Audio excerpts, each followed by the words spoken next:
Welcome everyone to the Wednesday Night Warriors episode number 35. I am Romeo Anthony Cologne, joined as always by my co-host Chris G. With Mary Jane. And joining the Wednesday Night Warriors are my good friends from the Monday Night War, True Rewind. Man, it's good to see him. I got the Supreme Ivan Ooze, drunk guy JJ. What's up, brother? Drunk guy JJ is very drunk right now. Together. On this day I see clearly, which is why I'm here. So it's good to be back with my brothers. We're not in DeLorean. We're in the present time. You can bring the DeLorean to 2021. It's all right. Just fill the gas tank, please. They're not driving that shit in 2000. And also joining us, it is he, the true heel phenom, SP3. Yes, I am here on Wednesday Night Warriors because it was a big night on Wednesday, and it's Wednesday. You know what that means. SP3 on Wednesday Night Warriors. I feel like it's been such a long time, fellas. I think Great American Bash was the last time I was on here with you guys, so it feels good to be back. We're going to go to the beach. Gonna go to the beach and get rated R. I love it. I see what you did there. We are covering AEW Dynamite, WWE NXT from February 3rd, 2021. Before we get into both shows, friendly reminder, please help out the Wednesday Night Warriors, help out the True Heel Heat YouTube channel, give us a thumbs up, share this video, retweet this video, leave us a comment, let us know what you thought, and subscribe if you're, 50% of our viewers are not subscribed. Subscribe. It's just one button. You're going to love all the content here on the True Heel Heat YouTube channel. Let's start with AEW Beach Break, since that's the show everyone watched, especially live.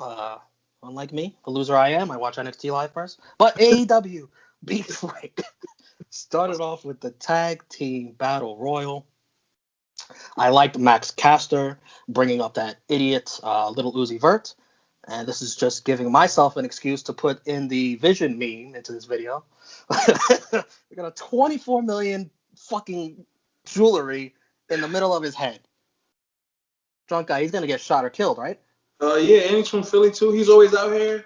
Bless his heart. But definitely going to pull a fucking Avengers.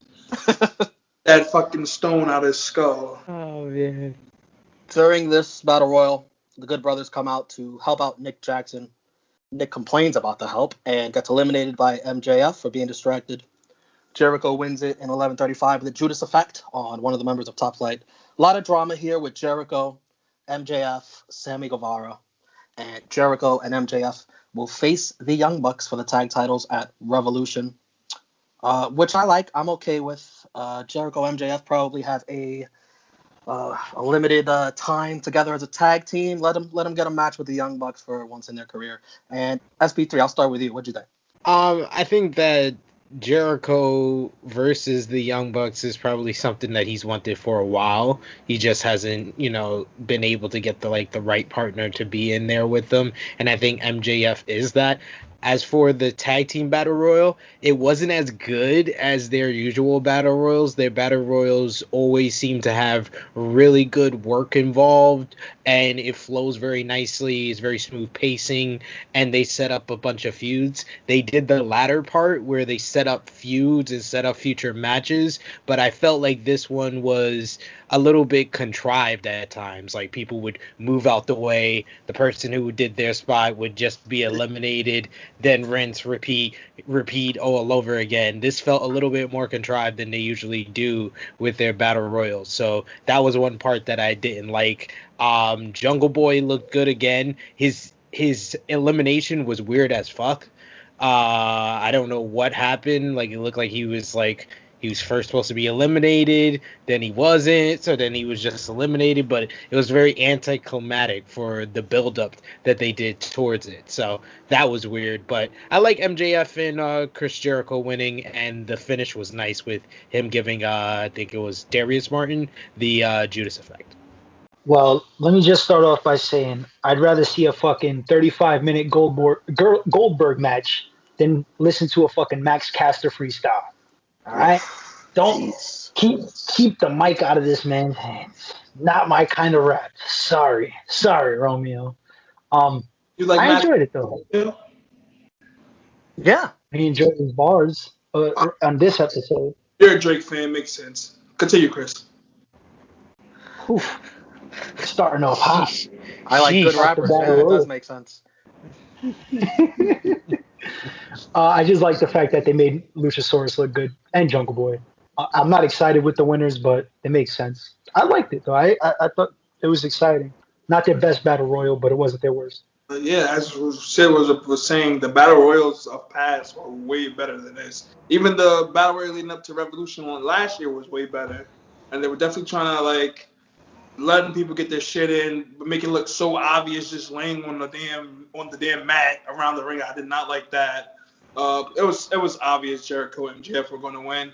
As you said, Jericho's trying to finally get a way to have the match with the Young Bucks, and he was talking about that even before they even had their first fucking pay-per-view with Double or Nothing. So it was okay. Hopefully the match they have at Revolution will be good.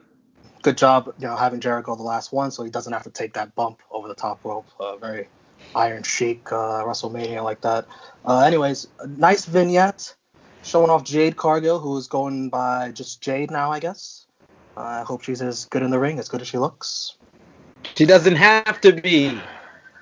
She's this generation's China. Yeah. The vibes. That's the vibes I get. That make her 10th woman? No, never mind.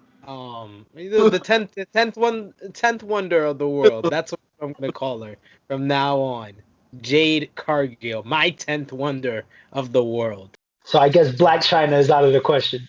You know what's funny though? Like, I don't mean to cut you guys off, but it's so crazy how people bitch about, this is like off topic, but it's so crazy to me how people bitch about black women not getting chances. And when black women do get chances in the wrestling business, they're quick to want to compare them to another black wrestler.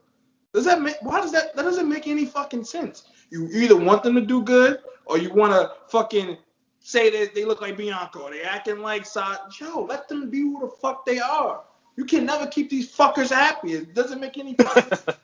I mean, shout out to Red Velvet, because I've heard some ridiculous comparisons for her. So she's especially since she did that promo. I've heard people compare her to Sasha Banks, to Brandy Rhodes, and I'm like, first of all, she looks like neither one of these are females. Neither. And it'll be the same fucking wrestling dork talking about, oh, why are there that many black women on TV? Oh. Fuck out of here. We got Tony Schiavone, Darby Allin, Sting. They're interrupted by Team Taz, who were not allowed entry into the building for their actions last week. But Taz still had a microphone with sound to the building. That was odd. But he says they'll be watching very closely next week. Darby versus Joey Janela. Let me let that pass. Big Papa Pump.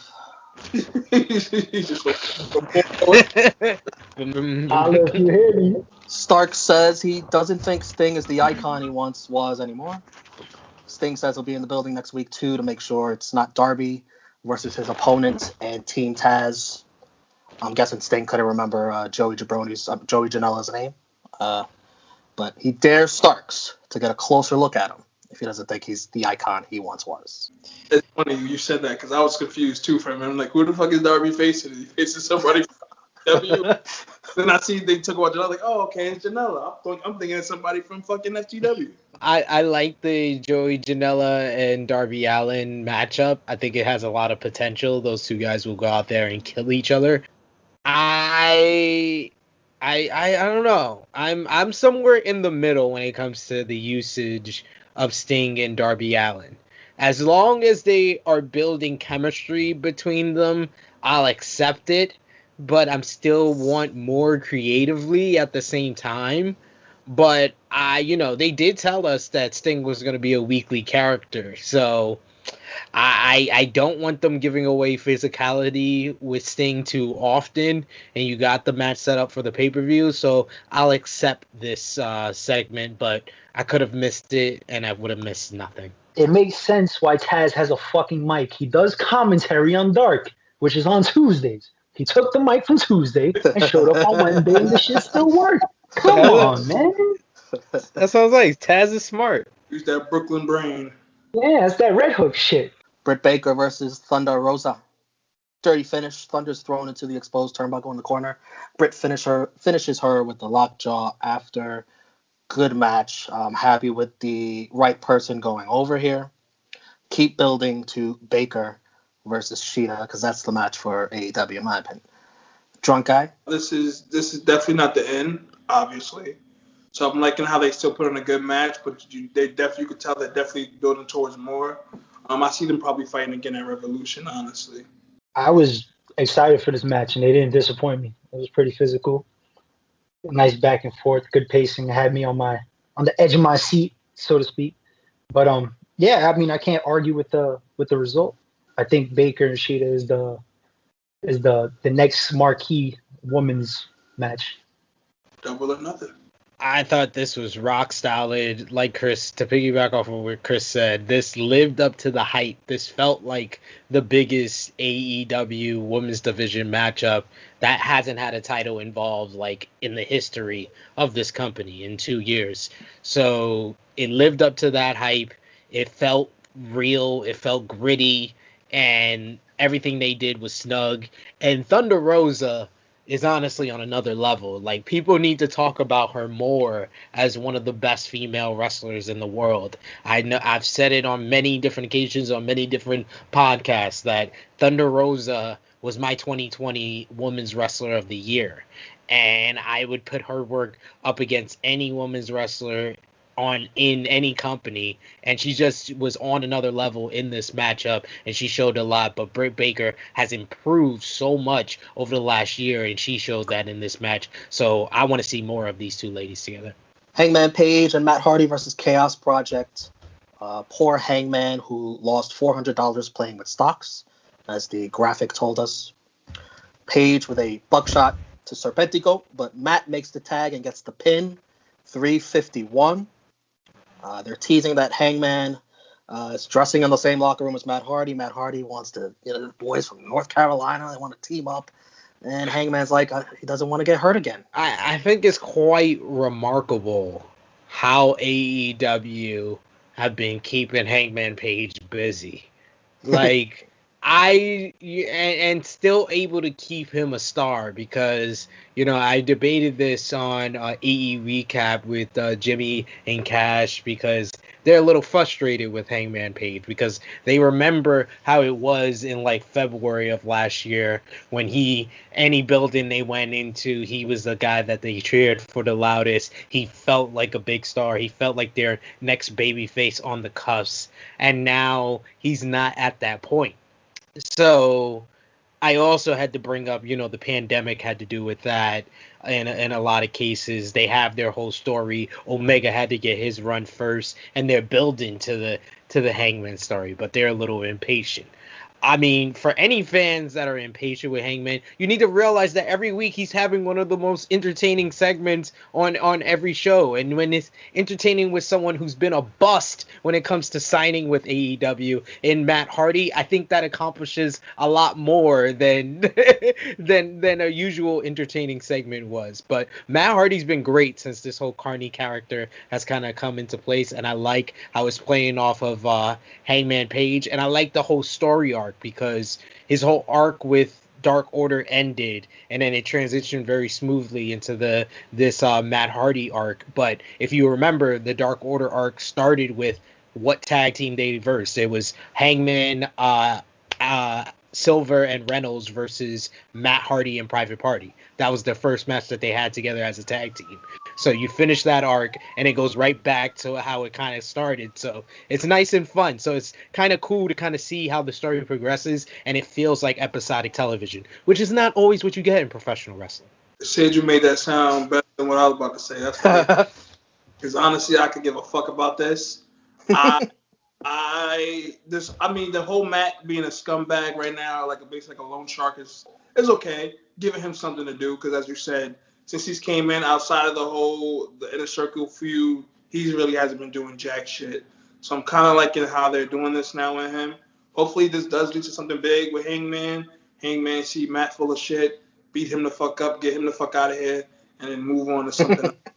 I feel like Big Money Matt is like basically the first promoter he ever worked for that just jerked him for all his money. And he's just that's why he plays it so naturally, because it's a real character. That would be Vince, But- because his own promotion with Omega. Yeah, I forgot the guy's name, but he says it on a couple podcasts, so people always bring it up. But somebody like the guy who trained Matt Hardy basically was like taking all George his money South. from him.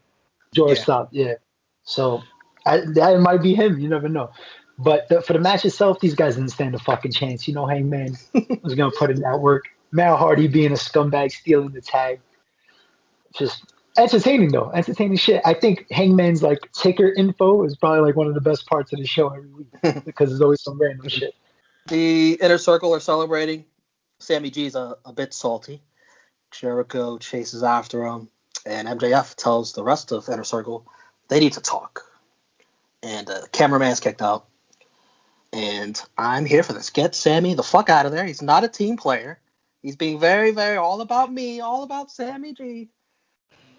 Drunk guy. Yeah, get Sammy the fuck out of there. That's what we do. I mean, I like Sammy, and hopefully, when they do get rid of him out of Inner Circle, but then again, it might be a swerve, and it actually won't even be Sammy. But if they do lead on to Sammy getting MJF and them getting him out of there, I hope they push Sammy, because Sammy's a star. For real, Sammy's nice in the ring. He has the charisma. He can definitely go and do big things as a solo run. But as this is a swerve, like I was thinking last night, probably not. As this is a whole swerve with Sammy and MJF to get Jericho out of there, and Jericho gets a nice, quick little baby face run before his contract ends. Because I don't see him re-signing once it's up. I feel like he's going to retire, as he should. So, I don't know. Blasphemous saying Jericho retire. Blasphemous.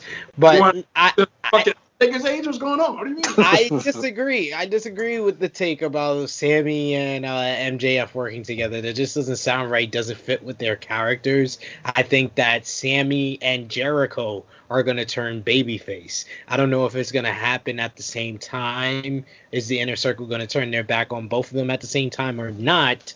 But I just feel that the end goal is going to be the Lasex gods coming together as baby faces against the new Inner Circle with MJF as the head. I think that's the end goal. And how it's progressing week by week. This is another episodic type of television storyline where week after week you have to pay attention to stuff to kind of see how it's building. And another backstage segment where MJF is taking control and speaking to the Inner Circle behind Chris Jericho's back. It builds it up. And I like that it's been building. You know, MJF became a part of the Inner Circle back at Full Gear, and it feels like, you know, Revolution, they have their tag team title shot. So either at Revolution or the Dynamite following, we're going to get something big involving the Inner Circle, and it's either going to implode, they're going to get rid of somebody. We know we're going to see something big, and we know that AEW has been, you know, providing this consistently enough for us to expect that. So I like the way that this story is going so far. Said I love that idea because it keeps Chris Jericho in a tag team, which is where he belongs if he's gonna wrestle. Exactly. Chris. Being in the ring the whole time. Good. Fucking man. We already see. Everybody sees Sammy G, I guess, kind of getting that turn, that babyface turn, right? It would be interesting if Jericho would follow him, or like even Jericho and Jake Hager. You know what I mean? And Santana and Ortiz, because Inner Circle already got Wardlow as the big man. I don't see Jake Hager really sticking around. I think that's Jericho's guy. So, and now he's in a tag team with Sammy, or was in a tag team with Sammy. So I would see them three breaking away and have like a little Inner Circle war. But I don't know, just fantasy booking. There's just so many ways you can go, and I'm interested. You know. Kip and Penelope's wedding officiated by James Mitchell. Kip says some nice things about Penelope's tits. Penelope says some nice things about Kip's dick. They kiss. They actually get married. Yeah. And then Miro has a toast. He asks, "What is love?" Baby, don't hurt me. Don't hurt me no more.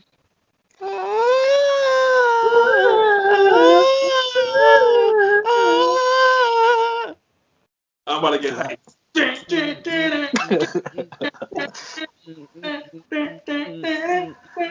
What is love? Guess what I'm listening to in the morning? It's still a classic. Miro did a great job playing along with the fans, improvising there.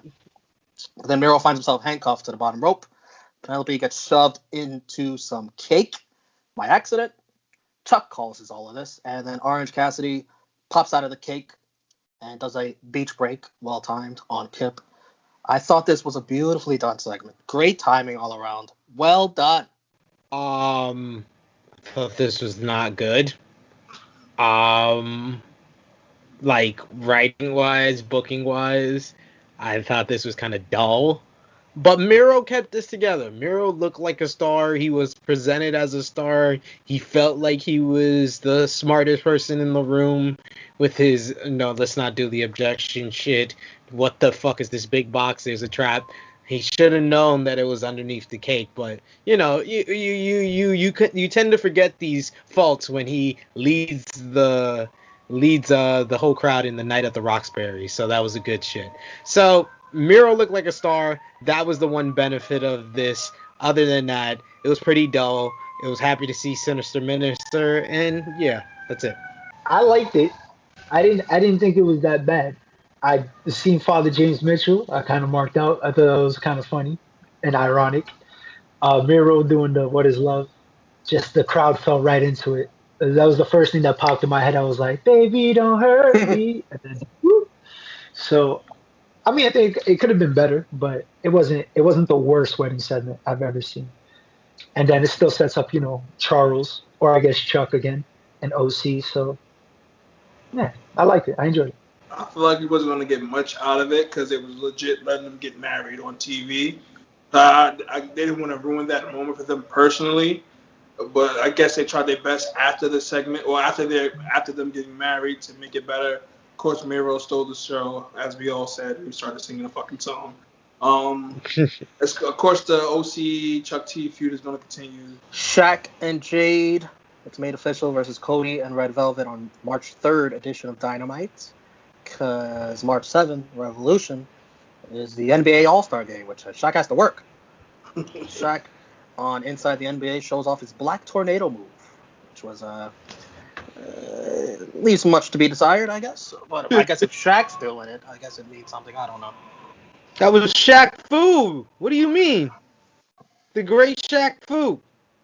I think he should have kept that maybe secret. Now Cody's going to be ready for it. We'll see. Lumberjack match, Lance Archer versus Eddie Kingston. Archer wins with a blackout on Eddie. A ton of outside involvement here for the Lumberjacks. I was watching fucking Nitro 1996. I've seen a Lumberjack match like this. Well, you'll see. John Guy, what'd you think? Too fucking much going on. Like you said, the irony, we're all together again because this felt like we were fucking back in the DeLorean. Their match before this was much better. It was too much going on. Get this the fuck out of here. It looks like Archer is moving on now. I hope so, because I don't know what the fuck they were thinking with this. Could have been a street fight. It could have been anything else. But yeah. I mean, what can I say? It was just a bunch of people beating each other up. That's it. Yeah, I mean, I enjoyed it. Shit, just seeing everybody punch each other. Why not? It was like a mosh pit. This was a clutter. Not as much of a clusterfuck as the wedding. Not as contrived as the tag team battle royal. But yeah, this was, I mean, Kingston and Archer can't have a bad match, so this was pretty decent. But yeah, the Lumberjacks was not needed, and this was another production botch. I forgot to mention during the Battle Royal, production missed Isaiah Cassidy missing everybody on the top rope splash, and then in this match, they missed Jake the Snake Roberts doing a clothesline. And if you're gonna have his old ass do anything, how do you miss it? So, yo, production, everybody between WWE and AEW this week, y'all motherfuckers need to be fired. Cause y'all fucking up moments. That's for goddamn sure. I mean, I like the win for Lance Archer because it feels, even though they're 1-1, it feels like we're not getting a third match, an arbitrary third match. Archer's going to move on, and now he's into the main event scene, as we saw later on in the night. FTR, upset that they got ratted out by Jurassic Express, so they have Marco Stunt handcuffed and taped in a chair, and I laughed my ass off. Yeah. But if you're wondering, on the Wednesday Night War, NXT still leads in abductions 5-4. This is literally kidnapping. Literally kidnapping. Then the main event, PAC, Fenix, Moxley versus Omega, Gallows, Anderson. This match goes 15 minutes, ends with a magic killer on Fenix. Then a beatdown of the babyfaces after. Lance Archer sticks his nose in this, fighting off Gallows and Anderson. Then a masked man hits the ring to attack Moxley. It's Kenta from New Japan Pro Wrestling. He has a briefcase that will challenge for Moxley's U.S. Championship in New Japan. GTS. And according to Tony Khan, the forbidden door is open between New Japan Pro Wrestling and AEW. And afterwards, not on Dynamite, in the parking lot, Omega welcomes Kenta to the American Bullet Club. And Kenta says, shut the fuck up. Friend. Omega asked Tony for next week a tag team, lights out, match Omega and Kenta versus Archer and Moxley. A lot here. Sid, start with you. Whew. A lot to digest. Gotta start with the main event. It felt like a big time main event. Like, it felt like one of those, like, big time, you haven't seen it, Romeo, because we haven't gone that far in our ride in the True Rewind, in our DeLorean, but it's like those big time fights in 97 when, a certain group in black and white would verse a certain group from WCW, or when a Rattlesnake got a bunch of baby faces to verse a bunch of hearts in Canada. Like, it felt like that type of main event all-star tag team match. You had the Bullet Club coming out together to a new theme, a more Americanized Bullet Club version. You even had Gallows and Anderson talking over the theme, which was a good touch. And then the whole team of PAC, Fenix, and Moxley felt like an all-star babyface crew.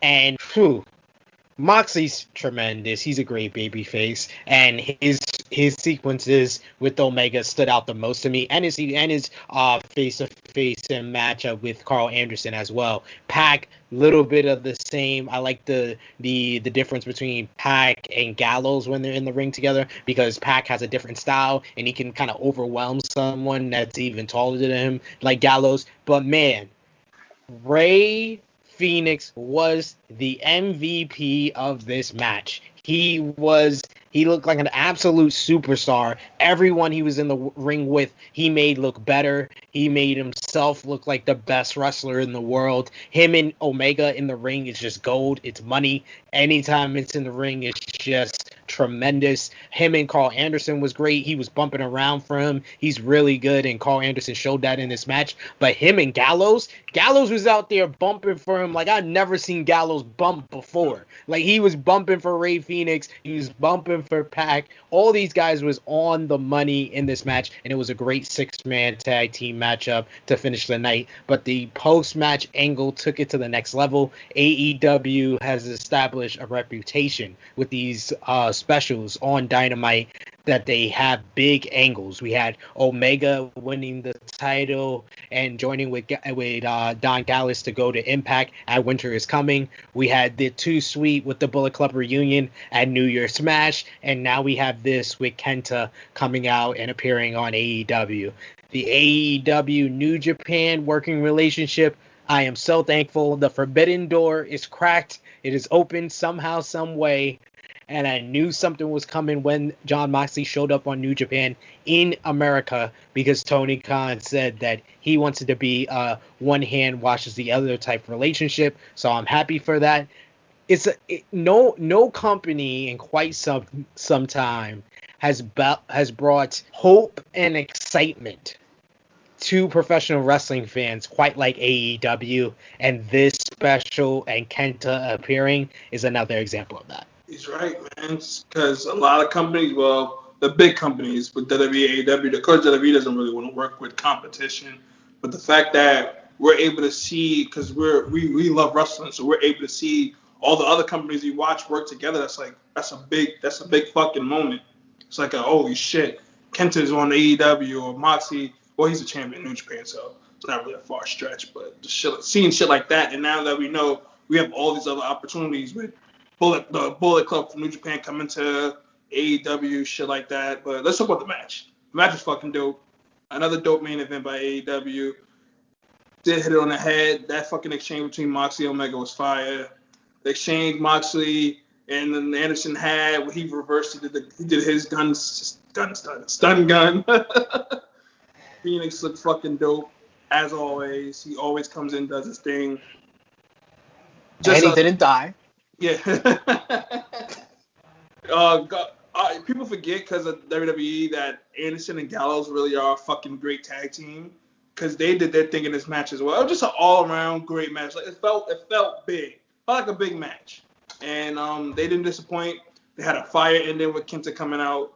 And it just keeps you wanting more. It just keeps you leading on to more stuff, just like how when Omega got with Catalyst at Winter is Coming to the New Year's Smash, like it just keeps you wanting more, and I love that because that's what makes us tune in and excited for the next Dynamite. So, good job. Let's start with the match. I mean, the match itself, the 6 guys that were in it, you knew what you were gonna get, a banger, and that's exactly what it was. You know what I mean? So. I enjoyed every single second of it. But I got to go to the fact that we are witnessing wrestling history. Like the fact that New Japan is working with another major company in America, actually on television, that people are interested in. And they're doing business with other smaller company that has great talent as well. And it's just like, you think of the possibilities, especially my high ass. My brain is just putting matchup after matchup, but it's just fuck, man. It's an exciting time to be a wrestling fan. I remember the last time. I mean, I had to be like 8 years old, 9 years old, like Attitude Era. The last time I was this excited for a wrestling fan, to be a wrestling fan. So 9, 10 years old max. You know what I mean? So just can't say enough about it. Can't wait. Sid, how far do you think Tony Khan has everything booked? Because it seems like everything's been flowing a bit smoothly here. Yeah, I mean, I know you're one to pick NXT over AEW on certain weeks, but this run of programming that AEW has had. Well, I've been taking AEW more frequently now. Give me a break. Okay. It's fair. I mean, I would say out of the last 9 weeks or 10 weeks since the beginning of December, they've had 9 out of 10 great shows or really good shows. It's either been really good to great, with 2 weeks ago being the only one that was just solid, that, and that's off for them. For Raw, that would have been a great show, but for AEW, a couple of bad segments completely is not up to their standard, and it just makes me believe that Tony Khan planned stuff out far in advance.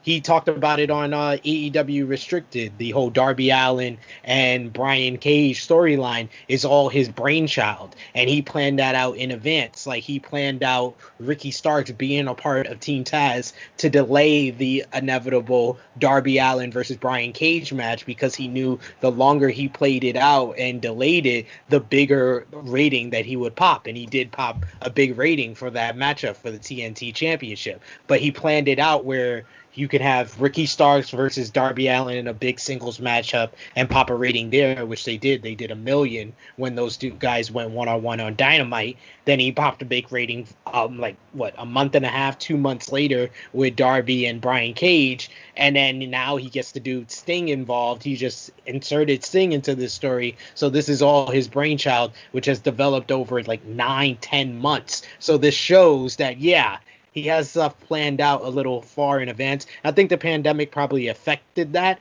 and probably this whole New Japan and Impact Wrestling getting involved. But I think he still has everything he wants to do in the back of his mind. And I think one of those things, like we talked about earlier with Hangman being the guy to beat Kenny Omega. I think that's something that I've seen a year ago. A year ago, when they just formed the team and they just won the tag team titles, a year ago, that's what I saw. So I think that's what Tony Khan saw, because Tony Khan, unlike the guy in the other company, in the bigger company, he thinks more closer to us than him.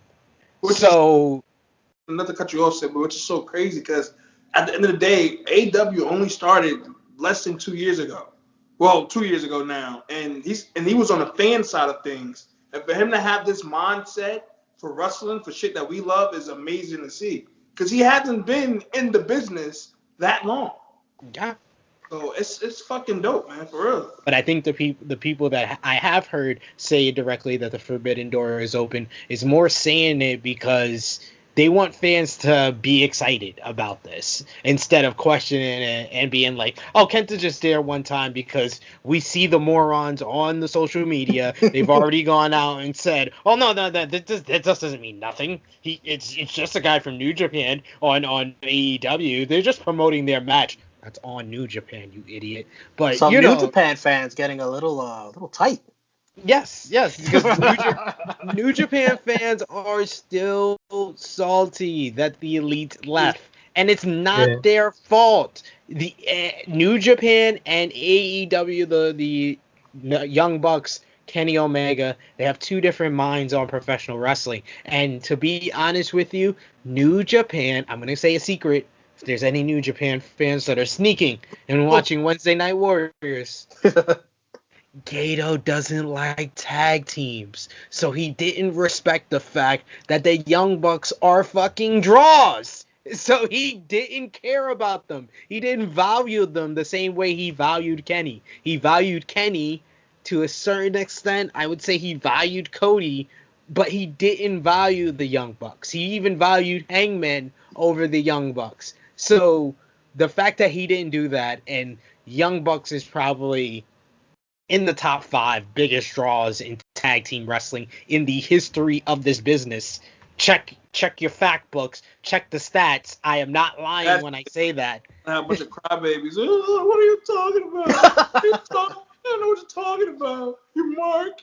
This is just the fact of the matter. It's not because I'm a fan of them. It's because I know the factual evidence. I know the stats. I know the merch sales. I know the gates that they are responsible for. So you can't deny the fact that they're probably in the top 5 biggest draws in tag team wrestling, along with the Road Warriors, the Hardy Boys, the Rock and Roll Express, Midnight Express, tag teams like that. So the fact that New Japan didn't value them, it just tells me that New Japan hates tag teams. The Guerrillas of Destiny is the one exception to that rule. Here, so obviously, Say that again, drunk guy. You broke up. The GOD's been on top for 10 fucking years, so obviously they don't really care about building much other tag teams. So you got a point. All right, drunk guy. You said crybaby. That fucking made me think of all the mean tweets I've been getting all week from Bianca Belair fans. Sorry. It's been funny. I've been looking at them. Romeo Report still getting comments from people like, no, her feet didn't touch. And then it's so funny because most of them got fucking WWE written in their fucking Twitter handle. Go get the fuck out of here, man. Just go away. You saw the one that said Bianca Stan? Stan, your opinion about Bianca right now is so credible. Give me a fucking break. Match of the night for Beach. A break. Main event, unanimous? Yeah. Unanimous. MVP, I'll start with you, Chris. Tony Khan, baby. Got the fucking Forbidden Door crack. changing the landscape of wrestling as we know it. Yeah, I didn't have Tony at first, but since I just put him over when Sid was talking, I'm gonna go hit him as well. I'm gonna say co-MVPs for three-way. Tony Khan, Thunder Rosa. Like I said, she looked phenomenal tonight, and that match with Britt Baker definitely deserves some recognition, some praise at the end here. And Rey Fenix. Rey Fenix looked like a god. He is just unreal. Like, I feel like older people felt when they saw Rey Mysterio in like 95. Like, I wasn't old enough to really appreciate how amazing in 1995 someone like Rey Mysterio can be, but I'm appreciating the fact that in 2021, where I've seen probably everything you can see from professional wrestling, how consistent Rey Fenix somehow makes me see something that I've never seen before. I'm going to agree with you on two of those, Thunder Rosa, Phoenix, and I'm also going to add Kenta to MVP, to have 3 MVPs as well. Jabroni of the night. It's got to be Kip Sabian. I mean, like I said. So you say married Penelope Ford. I mean, yeah, he married Penelope Ford, but it's just like, man, all that hype for this wedding. One of these motherfuckers, for the waste of time that I had to watch, one of these motherfuckers gonna take home an LVP. And it's not Miro. Miro was the star of that shit. But Kip Sabian, it was just boring. It was dull. Like, yeah, it was like every wrestling wedding. I mean, that's why all you guys were accepting of it, because you have such low standards of wrestling weddings. But it was on par. It was on par with all the horrible wrestling weddings that I've seen. I like the wrestling weddings that are over the top horrible, because at least that's funny. This wasn't funny. I chuckled at Sinister Minister's vows, but that was about it. Like, and the what is love, but that was it. But okay, if I'm not gonna say Kip Sabian, then I would say all the lumberjacks in the lumberjack match. Sid making my job so hard to fucking keep track of this fucking scoreboard, leaderboard. It's lumberjack. It's all the I'll leave Kip alone. You guys, you got to marry Penelope Ford. Congratulations to those guys. So yes, all the lumberjacks in the lumberjack match. Who the fuck is my jabroni? Max Caster. Get your bars out of it. I don't want to hear them, son. Please, it angers me, son. It really angers me. I've never been so angry. I'm not the one for go away heat, and I have go away heat with Max. What? Oh my god, these bad takes I just heard. Drunk guy, please end the bad takes. Who's the jabroni? Ass cheeks. But you know what's funny? No, I'm not gonna add him. My jabronis, I have 2. Yeah, I gotta have 2. My jabroni of the night is what Sid said, the lumberjacks of that match, because it was just way too. That's more than 2. I know, right? All right, all the lumberjacks. Okay, so I guess we got a battle royal of LVPs. All right, we got the lumberjacks for one, and then we definitely got crybaby Sammy Guevara. He gonna cry in the car. So sick of him being a fucking crybaby. So yeah, Sammy Guevara and the lumberjacks. He gonna hug Uncle Phil. Why he don't want to tag with me, man? I wouldn't imagine the inner circle. How can I be team champion? I can't believe they don't want me, man. Why you don't want me, man? I can't believe I didn't have him written down, but yes, I agree, Sammy Guevara. And I'll add him to my jabroni that I did write down. Marco Stunt getting kidnapped and duct taped. I mean, Jesus Christ. Well, he looks like he's a little fucking kid. He got kidnapped, throw him in. Like, what do you want to do? Bro, I was trying to figure out why I was getting an Amber Alert. It's so weird.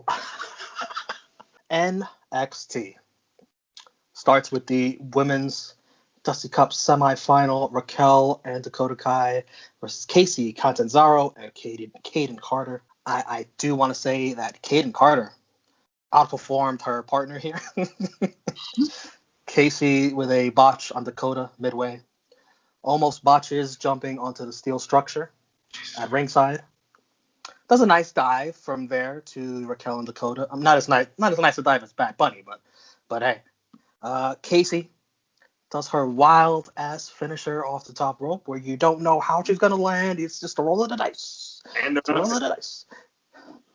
Raquel survives that and hits her one-armed powerbomb on Casey in 13:02. They advance to the finals at Vengeance Day. NXT TakeOver takes place V-Day, on V-Day, Valentine's Day. I will not be watching live. I will have to be a good boyfriend that night. But hey. All of us. I'm assuming.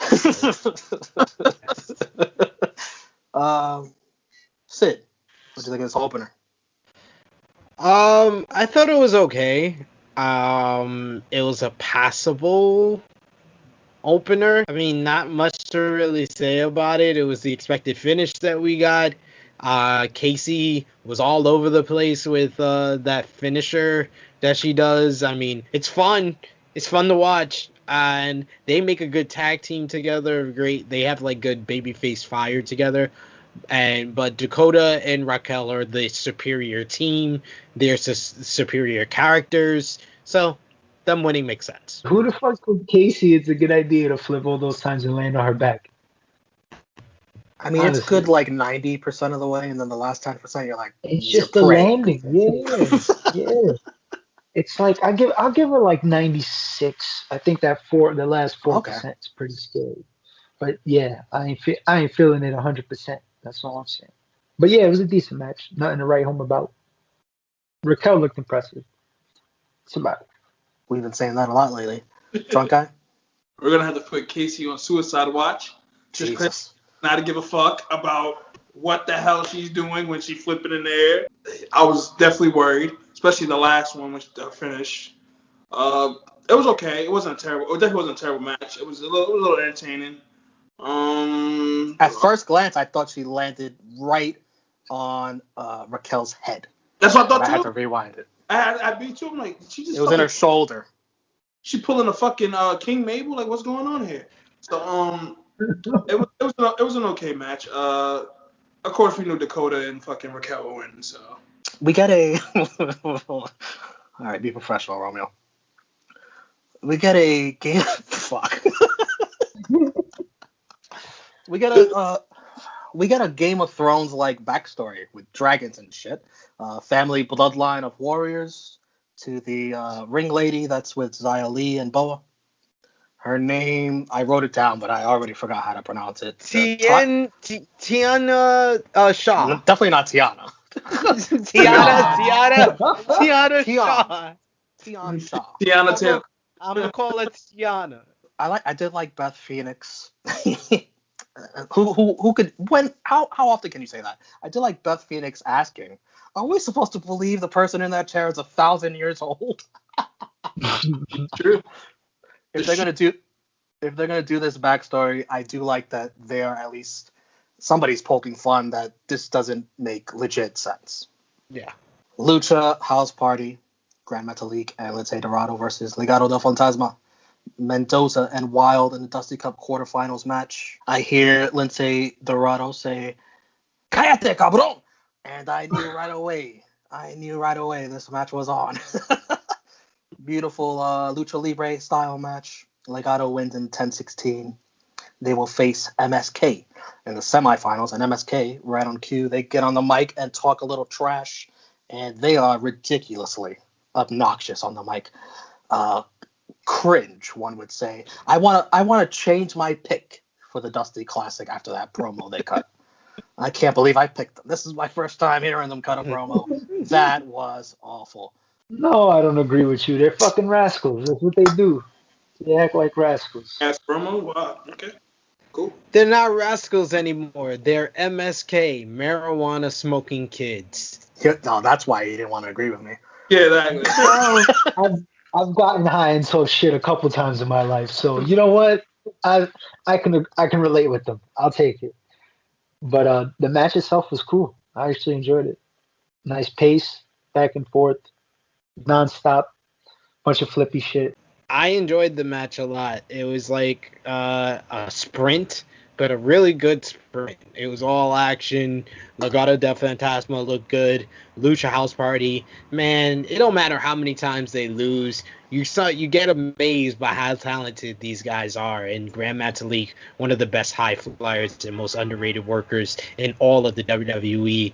I like Legado del Fantasma winning because I feel like, the heel babyface dynamic works better for MSK, even though I wanted MSK versus Lucha House Party. But I think the Legado del Fantasma makes me confident in my pick that the marijuana smoking kids would make it to the finals. So I'm happy with it. Definitely a very, very enjoyable match. As Sid hit on the head with Lucha House Party, probably my favorite jobbers. Pretty good. Definitely what you could expect. Nice pace, back and forth. A lot of high flying offense as we expect, and they got a decent amount of time. So MSK coming out cutting that terrible promo on Michael Jackson. You're like, what? Just get the fuck out of here, man! Like, they need to smoke some more weed. Maybe they'll think a little harder and cut it back. Well, they're not smoking enough. I could agree with that. Chris, you're not gonna bury MSK for that promo, but your problem is with Max Caster, really? Jesus. I mean, Jesus. they would. Well, Max Caster doesn't smoke weed. Technically, Max Caster does look like a fucking MSK. Do we know that for a fact? Have you investigated this? No, this is just pure speculation at this point. Pete Dunne comes out. He's got Oney Lorcan and Danny Burch with him. Pete Dunne's waiting for Finn Balor. Finn Balor answers, and then Finn makes it official versus Pete Dunne at Vengeance Day. On this day, I see clear. Edge interrupts. Emphasizes that NXT focuses on the second W in WWE. NXT, not AEW, helped him find his passion to get his career back after 9 years. Teases he could challenge any champion after winning the Royal Rumble. Edge says he sees himself in Pete Dunne. Pete Dunne just whatever. Pete Dunne was great there. And then Edge says, yeah, I would have done that too. If I was in your shoes. Says Finn Balor operates in a zone that is special to watch. He will watch their match at TakeOver. And because he's never had that, as he points to the NXT Championship. And I thought, even though it's going to be Edge versus Roman Reigns. You think you know? Even though it's going to be that. Edge's promo was great here, and it made their TakeOver match mean more and the title picture more intriguing, even though I agree with everything you said. This put importance on the Balor versus Dunne matchup. Balor, as of late, I got to give him credit, he's been better on the mic. He's been cutting down on his bullshit, indie, smart mark, bitch-ass fan type promos where he has to drop every insider term possible in every sentence of his promo. He stopped that. And now he's talking more like a confident champion, which is a character that he got down perfectly on his first run in NXT. So he's back to that form right now. Just a little bit more edge, a little bit more cocky, but still good.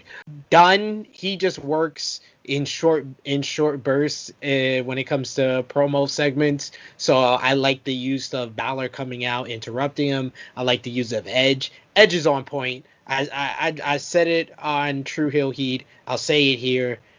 Top 2 promos of 2021 so far is Edge and Jay White.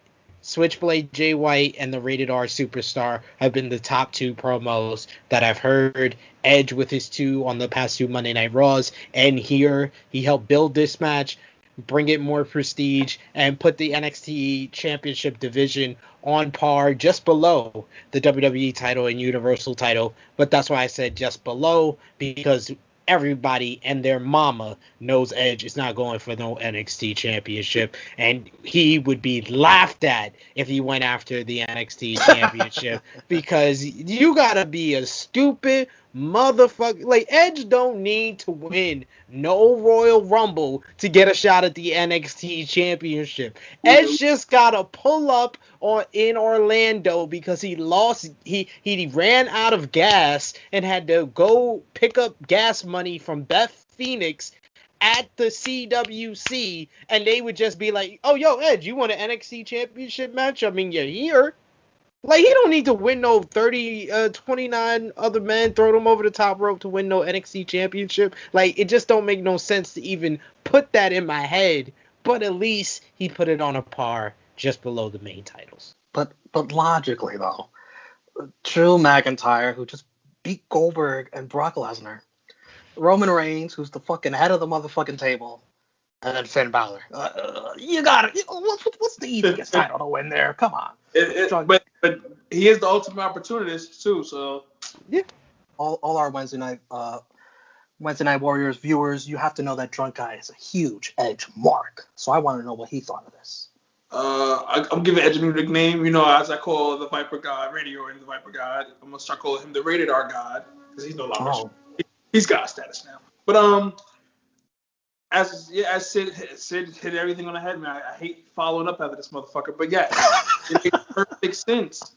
We all know Edge is not going after the NXT title. Like he said, he could have fucking came out last night and said, "Hey, make this a triple threat for Vengeance Day," and it would have happened. So Edge is not going after that title.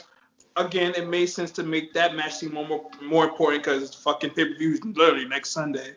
So it's going to be a good match for sure. As you guys know, on the last roundtable, I said Edge and Randy Orton was going to happen, and now I know for sure that's not going to happen. So Edge and Roman, he's going to call out Roman. Like, he's not going to come every show every fucking week and keep saying, "Hey, I might choose you, I might choose you." It's going to be Roman. I'm looking forward towards this match though with Finn and Pete. That's gonna be fucking dope. Finn again, he don't know how to sound like a cornball on the mic, trying to sound like a smart mark with his promos. So I'm here for it. It made NXT feel a little more important with Edge coming out because he's the Royal Rumble winner, and to even consider NXT as a choice, I guess it did something for them to make them a little more credible. So yeah. Nice segment. I loved it. And plus, I was happy to see Edge there. So Johnny Gargano forces the new reporter, who he calls not Mackenzie, to go to William Regal's office to prove that he's actually defending his North American title against Kushida. At Vengeance Day, Kushida answers the door, says, "You got to have an appointment." And Johnny Gargano doesn't like that, and they start fighting. They brawl. It will be Gargano and Kushida at Vengeance Day. Drunk Guy and Sid's picks for this, since we might not see them again. Who do you think is going to win this match at Vengeance Day?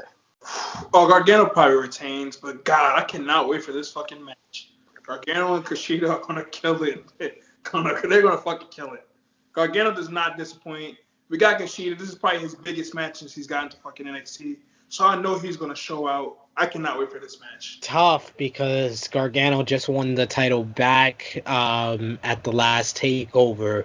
But I got to go with Kushida because, I mean, I thought it was criminal that he just had his first TakeOver at TakeOver 31 last year when he's been with the company for 18 months. And this guy, regardless of how he feels that they didn't want to put him from the junior heavyweight division to the heavyweight division, the junior heavyweight division is pushed as a main event division or semi-main event division in New Japan. And he was the top guy of that division. I'd rather be in that position than not used at the top stage for 18 months. So that's just me. To each its own. You're all looking for different things. He wanted to come over to America. He wanted to come to WWE. He made that choice. And I think now they're finally putting some importance behind him. So I think they should go all the way with it and have him beat Johnny Gargano. Jesse Camilla versus Toni Storm's fine ass. Mercedes Martinez ruins it. And then Io Shirai comes down, admires them beating the shit out of each other. Then she gets involved. She moonsaults them. It'll be a triple threat match at Vengeance Day. And I think we could all agree Io Shirai is going to win that. She should win it. I mean, I'm not too sure. Oh. Because NXT, sometimes they'll pull out. I mean, we had Leon Ruff as the North American champion. So I think anything of NXT's booking after that. This might have been the best part of the show. Cameron Grimes returns next week. Thank God. And this was the worst part of the show. Kurt Stallion versus Santos Escobar for the Cruiserweight Championship. Scarlett watches from a platform very closely. Santos wins with a phantom driver and then another move. I don't even know what it was. A double underhook shoulder breaker. 13-23. And then Karrion Kross walks down. Destroys Wilde and Mendoza. Santos doesn't seem phased in the ring. Kross says, as he gets in his face, he will give him the gift of time to think about the inevitable. Run along now. Tick-tock. Santos walks away. And for this match, thank God Scarlett was there to look at. Yeah, that fit he had on, man. I was looking like, God damn. That's probably the best part of the match, as you said. Yes. Scarlett, much more pleasant to look at instead of Kurt Stallion wrestling. This might have been the most boring NXT matchup in the history of the Black and Gold brand. Kurt Stallion, he's very talented. I've seen him live in Evolve. And he showed a lot of fire. Did he have the same name there? Yes, he's a very determined babyface. He's very athletic, and he can pull out moves that a guy in his body structure you wouldn't think he could pull out. And he's had great matches in front of my eyes. This was not one of them.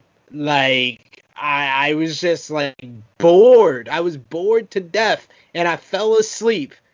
Just watching, and I never fall asleep watching NXT, but I fell asleep watching this, and I feel bad because I'm a big Santos Escobar fan, but this was just a boring match, and it feels like it went on forever. Like, it just went on and on and on, and it wasn't even like a pendulum or momentum going back and forth or offense going back and forth. No, it was Santos whooping his ass for 80% of this goddamn match, and then he won. Like, I like, people used to get on John Cena like, oh man, you have these matches where you get like beat down and then you do your comeback, you do your 5 moves of doom and you win. That's more entertaining than this shit. Than 80% of the match by one guy. You get 10-15% of the guy's offense. He makes his comeback. Then he gets cut off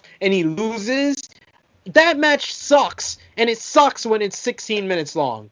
This is the most boring match for sure of the Wednesday Night Wars. I would put it up there. And Chris, normally Santos wins with help from his goons, but he didn't even need that to be Kurt Stallion. Yeah, this was this guy had no fucking chance. I mean, why even put it on? But Scarlett, nice touch for sure. And of course, a cross sighting is always good. Thanks for giving me another excuse to include another picture of Scarlett in this video. Drunk guy? This match is fucking garbage truck juice. I fast forwarded. I could not. I was trying my best to keep watching this match. Damn. Forward. I don't even understand why we even having even hinting at an Escobar and Kross feud. Kross is gonna fucking kill him. Yes. Why are they even building this shit? He's gonna fucking squash. He's a cruiserweight champion. You think they even want to take this that serious? Like, get this the fuck out of here. Like, what? So I have a theory that Escobar... An Austin theory? Wants to... Huh? An Austin theory? Maybe. I have an Austin theory that Escobar wants to work with everybody that he worked with in Lucha Underground. He's worked with Swerve Scott. He's working with Karrion Kross now. And next, he will go to the main roster, and he would feud with, Ricochet. Speaking of Kross, Edge runs into him in the parking lot. Kross tells Edge to choose logically. and not emotionally. Because it's him that he's going to be facing, not Pete Dunne, not Finn Balor. It's going to be Karrion Kross. And Edge warned him. He may have motivated him to come back, and Karrion might not like that. Even though, again, repeating the same sentiment as earlier, even though you know this is not going to happen, I thought it was a nice touch. I thought it was awesome. Good intensity between both. Kross versus Edge at Mania. Hey, no, exactly. Shit, you might see him be called back Edge after he beats Roman. So who knows? You know, Edge, Adam Copeland wants to do this, but yeah, of course, we'll see if they let him. Then main event: Cole and Strong versus Ciampa Thatcher, Dusty Cup quarterfinals. Ciampa wins it with a widow's bell on Strong, while Cole and Thatcher have been taken out on the outside. 17 minutes, 4 seconds. This was awesome for me. Mat-based, hard-hitting, great near falls at the end. Ciampa and Thatcher will face the Grizzled Young Veterans in the semifinals, which should be another good match. And they face off near the Dusty Cup, and Ciampa slaps Gibson, and they scrap.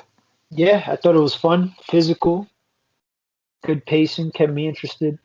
I'm looking forward to seeing them. I didn't think they were going to win, to be honest, but I'm fine with them winning. And I'm looking forward to them against Grizzled Young Vets, especially after that slap. And you picked the Grizzled Young Veterans to win the whole Dusty Cup. You still feel confident against Ciampa and Thatcher? I think the winner of this wins the Dusty Cup.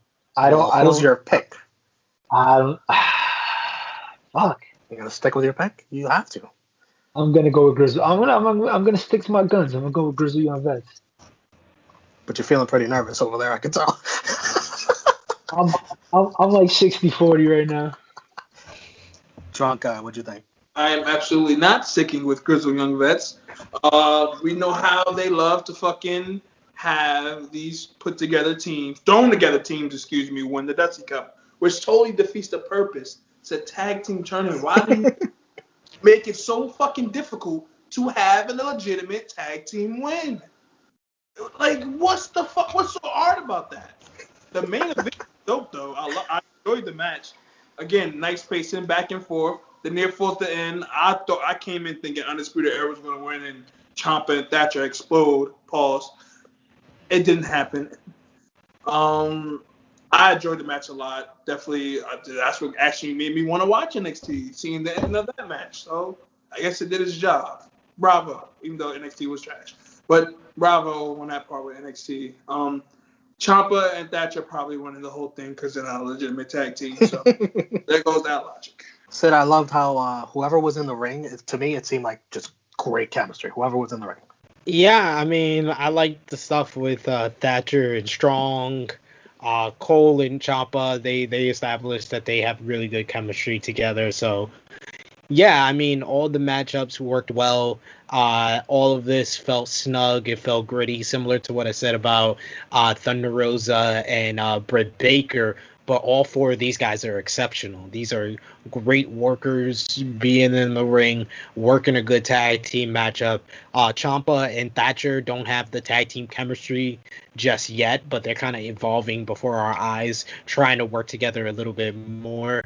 And Cole and Strong are kind of like working well as a tag team, even though they're not the traditional tag team of Undisputed Era. But these are just on their own four incredible workers. So this was going to be great no matter what. And it was a really strong, probably the strongest match of the Dusty Cup on the men's side so far. So I really enjoyed this main event.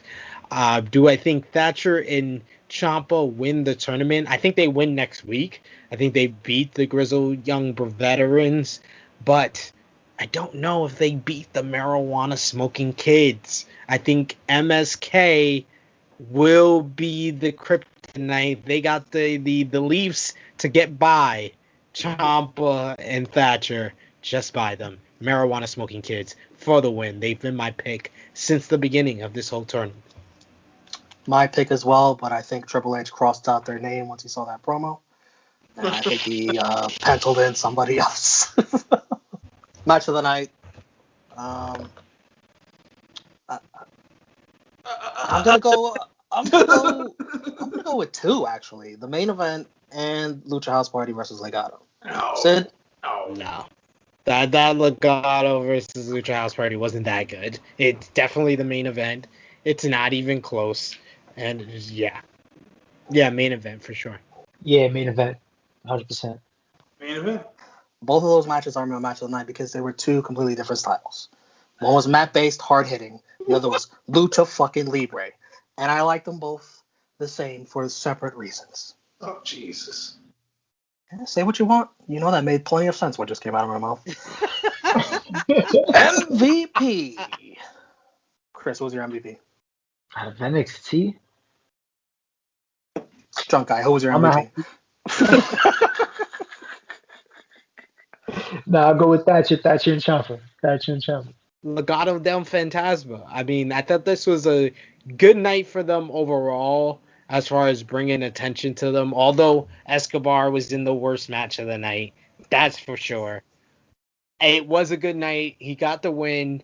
Legado got the win in the Dusty Cup, which I don't think a lot of people thought they were going to win here and move on to the semifinals. So that was a big win for them. And they felt more important, and they felt like something in the mix. Although our feelings are kind of split on the whole feud between Escobar and Cross, at least he feels more in the whole NXT mix than he has in the past. If you think you know me, you should know I am choosing Edge. What? Listen, he's not even a part of NXT. He got that NXT World Title match for that pay-per-view seeming more important than what it is. He also got us guessing about the Karrion Kross thing, even though we don't, that's not happening. But just fantasy booking, and I'm gonna choose Legado del Fantasma, as he said. They had a strong, whatever the fuck their name is. Say that again. Legado. Is that his name? Good. The three Hispanic trio, okay? They won. They had a strong night, even though that Curse Stallion match was garbage truck juice. They had a strong night, and they got him in the main event, basically like a main event kind of feud with their guy, Karrion Kross. I 100% agree with Jaquan. Everything he just said. Edge elevated everyone he was on screen with. Exactly. Radar guys, what he does. You think you know him. Jabroni of the night. Kurt Stallion said he was going to make Texas proud. He is not the pride of Texas after that performance. Sid? I totally agree with you. Kurt Stallion had a miserable night. It's not been a good start for him. He had his nice little sit-down promo, and then he got jumped and out of his matchup. And now tonight he has this little even shorter promo and stinks up the joint in a 16-minute match that felt like 60 minutes. Pride of Texas? POT? Pot? No. Sorry, guys. There's no way you're getting that Triggered. Sorry, Cody. The Pride of Texas looked more like Texas Tornado. He was checked. That was a bad match. It went too long. It did nothing for him. So I think we're unanimous with. Damn, unanimous. Ratings war, AEW wins. 844K viewers for them, up from 734K. NXT down. 610K viewers from 720K viewers. AEW is up 57-11 with 2 ties in the ratings war. Of course, everybody on social media blamed Edge. How do you feel about that, drunk guy? Jeez. How do you blame a guy who didn't even have a match for the fucking trash-ass show? Listen, there's ways so... If you tuned into that Kurt Stallion match, I would have turned it off too and didn't even care about the rest of the show. So don't blame Edge, okay? They probably watched this segment, and that was it. They didn't care. Show of the night on the Wednesday Night War. I think we all agree it's unanimous. Man, oh man, it feels too sweet to be all elite. AEW. Oh, I'm choosing MVP. Will you stop? Will you stop? I mean, AEW already had the upper hand with the theme show. NXT tried to get cute, be like, "We'll show you. Well, we're gonna put the rated R superstar in there. We're gonna bring our main roster guy." Of course, they did it a little too late. They didn't even advertise it on Raw. even have him start off the show. You would think they would have him start the show off. Yo, Off the show. that segment was perfect to start off the show. Like, it made no sense, and it was just like literally the only thing you did to promote it was show him backstage talking to William Regal. Like, what the fuck? And of course, that huge ending for AEW crossover. It's got the wrestling community buzzing. Not advertised, but I mean, geez. That's going to make the rating big for next week, in my opinion. I think it's going to be big, especially because they're advertising Kenta to be in the main event. I think it's going to be, they're going to get like 850,000 again. So on the Wednesday Night Warrior scoreboard, AEW leads 25-8 with one tie. I'm not even going to put up a poll in the group because this is just clear and obvious. And yeah. Watch somebody choose NXT if you did. You know what? Now I am going to put it up just to see. And I'm going to tag everyone that picks NXT, and I'm going to demand an explanation. Chris, where can everyone find you? Find me at True Heel Chris G. You can find me here on the True Heel Heat. Wednesday Night Warriors, Blunt Impact, and Joints and Jabronis. You can find me right here on the True Hill Heat YouTube channel every single Saturday on our weekly podcast with Top Guy JJ and Miss Chrissy Love, breaking down the latest wrestling news. You can find me with these good brothers, the Monday Night Warriors, Drunk Guy JJ and Romeo, as we get in our DeLorean, go back in time to the Monday Night Wars between WCW Nitro and WWF Raw every single week on True Rewind.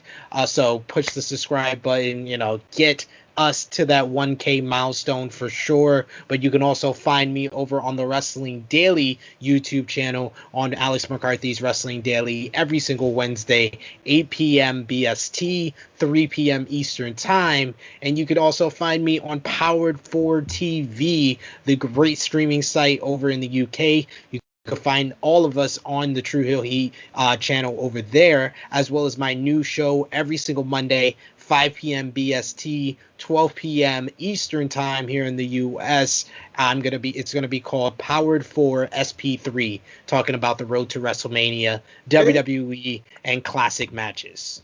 Fucking K. Jesus, how do you follow that, Drunk Guy?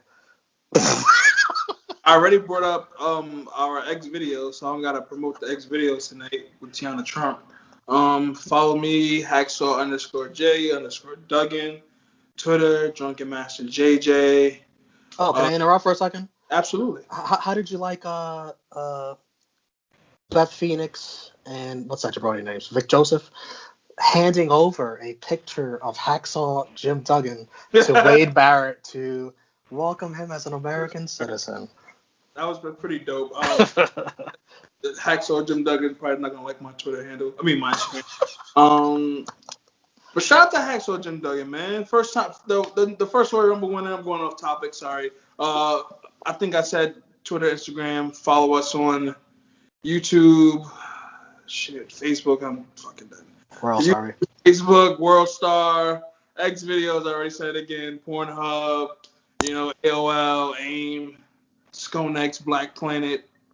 It's Black History Month. Definitely on Black Planet. We gotta show our love.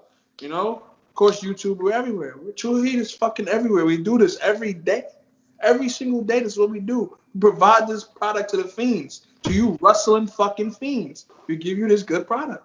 This is what we do. Exactly. Tyrone Biggums. That's what we fucking do. And you can follow me, the Pride of NY, on Twitter and Instagram, not to be confused with the Pride of Texas, Kurt Stallion. Not even close. No. True Rewind, as my good brothers mentioned, we're on the road to WrestleMania 12. We're on the road to Uncensored 1996, where anything can happen. I can't wait. And, of course, the Romeo Report, where I get attacked by trolls on Twitter for slamming my investigative reporting.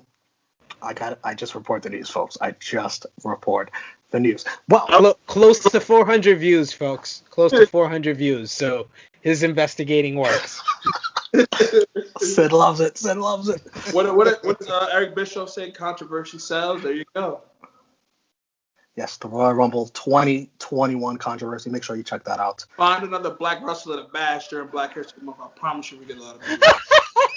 We're gonna kill it. Jesus Christ. Woo!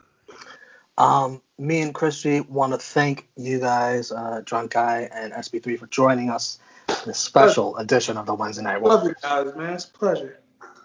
We will Always get a you back. pleasure to be on here with you guys. You guys do a great job of breaking down the Wednesday Night Wars. As a person that watches both show every week, I still enjoy watching you guys break it down and finding out what you guys respond into each and every segment, where you guys differ, where you differ with me, and how Romeo ever picks NXT over AEW. Yeah, because I'm definitely not watching the whole episode of NXT again. This was just for you guys, so you guys should be on it. Not doing that again. Sorry. Take over, yes. It's a struggle. It's a struggle, bro. But we get through it. I picked AEW at least 2 weeks in a row now. Jesus Christ. And I still get slammed for it. Yes. You have to live with it. This is the hill you put yourself on to die on. This is your fault.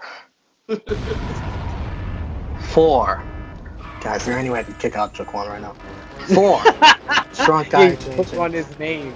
I'm not going to do all that. For Drunk Guy JJ, for SB3, for Chris G, I am Romeo Anthony Colon. We thank you for watching this edition of the Wednesday Night Warriors. We'll see you next week for NXT versus AEW once again. Goodbye.